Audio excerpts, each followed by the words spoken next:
All right, let's start workout B. We're going to begin with a tall kneeling lat pull-in. So you're first going to attach your band to something that's kind of high up, and it needs to be sturdy too.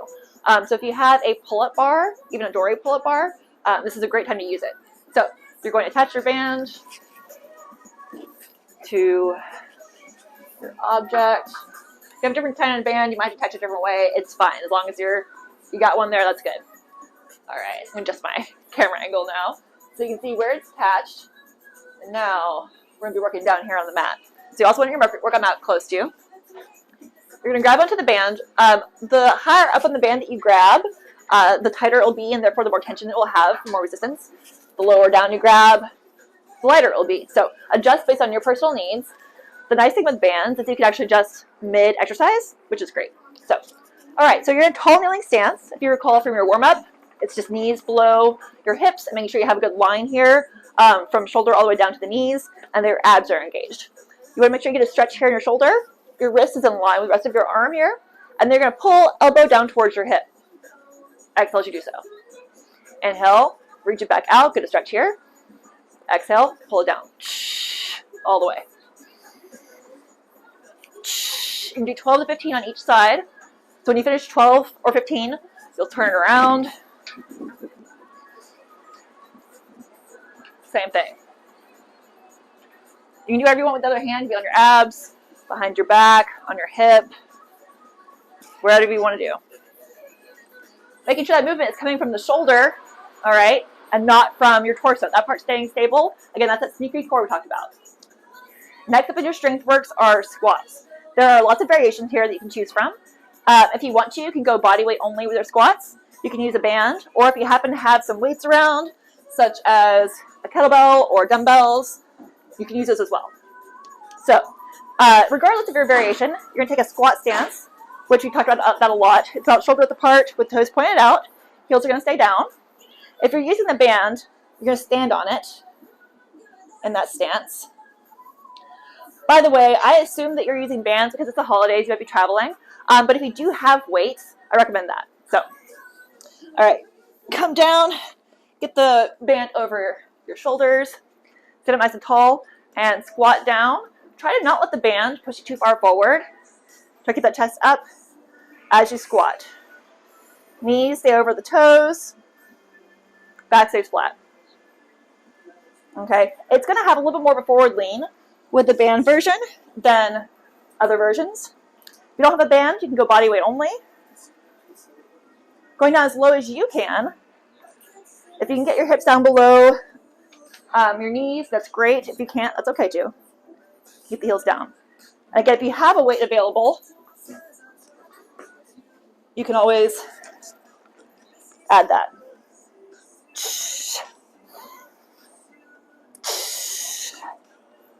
Whichever variation you choose, you're going to do 12 to 15. Inhale down, exhale up.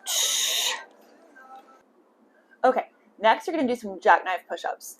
These are a little bit challenging. They're technically body weight only, but if you've never done them before, you might need to work your way up a little bit of time, and that is totally fine. So what you're going to do is you're going to plant your hands about shoulder width apart, maybe a little bit wider. Oh, let me scooch so you can see me. There we go. All right, so you can plant your hands shoulder width maybe a little bit wider, and then you're going to bring your hips up so that you're somewhat in a pike position. And then you're going to tuck your chin and bend your elbows to bring your head down towards the ground, and then push up. As you can see, I can't quite get all the way down yet. That's okay. Exhale up. If you're like me and you're not at full range of motion yet, and you want to, you can use something like a yoga block or whatever to kind of help you gauge your range of motion. So you tap. Now watch the elbows. They shouldn't be going out wide. They should be staying mostly back. And then you push your head through the window of your arms. Now there's another alternative. If you have a chair, couch, bench, whatever, box, you can get your knees up on that. And again, try to find the closest thing you can to a pike position here. And then elbows back, push up and through. This one I find to be a little bit easier to get a bigger range of motion.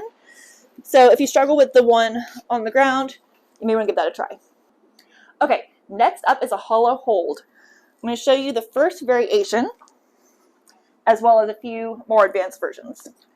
You're going to lay on the ground, shoulders away from your ears, bring your knees up above your hips about 90 degrees, and then flatten out your back. So you're going to tilt your pelvis backwards until you minimize any gapping. There should be no gapping between your back and the ground. Bring your arms overhead, tuck your chin a little bit, and then lift your shoulders up and breathe. When you come up, try to avoid having your abdominals pop upwards. Try to scoop them. That's the hollow we're talking about. This is your first variation. Once this becomes a little bit easy, you can try bringing the arms overhead, but again, lifting up to the shoulders. That's one option. Or you can extend one leg out at a time. You can switch, or even both. But do not sacrifice this. This is the hollow part we're talking about. You're hollowing out. You also want to think about there being an imaginary midline of your body. So like your body has a line bisecting it. And you're bringing everything up and in towards that midline as you are hollowing out. Okay? Up and in. And it's tough, but breathe as best you can while you're there. It's a short hold, 20 to 30 seconds. After you finish that, you're going to take a rest break for about a minute. Okay, at this point, you have finished your strength training part of the workout, and we're moving on to conditioning. You're going to set a timer for 5 to 10 minutes, and that is dependent on both your fitness level and just how much time you have. And you're going to do 2 different exercises. You may want something to elevate your hands on to modify the burpees. I'll show you that, but you might not need it. I do recommend, though, regardless, that everybody have something like an ab mat. You don't have to go out and buy an ab mat. It's like this shape. If you've got a pillow, that will work just fine. It's just going to support your low back. Okay? So you're going to cycle between 2 exercises. One is a burpee variation. I will show you your options here. And the second one is a sit-up. You're going to do 10 of each, and you're going to rest as needed. So you can rest at any time, really. You can rest between exercises. You can rest in the middle of a set. It doesn't matter. You do want to work hard because it's your conditioning, but you don't want to work so hard that your form breaks down or that you can't finish the whole duration. So it's work hard, rest hard, work hard, rest hard, you know? So you want to keep it up. So rest when you need to, and then get back to it and work as hard as you can. So 5 to 10 minutes, 10 reps of each exercise, resting when you need to, and you're just going to accumulate as many reps as you can, assuming good form, all right? Okay, so burpee variations. Don't hate me. Okay, so the first variation for burpee is a sprawl.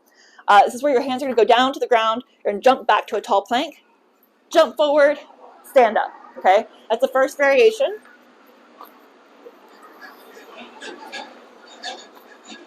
Now, if that is a little bit challenging for you, that's when you want to bring the elevated surface into play. So you can have your hands here, jump back. Again, tall plank here, so you have a nice long line of your body.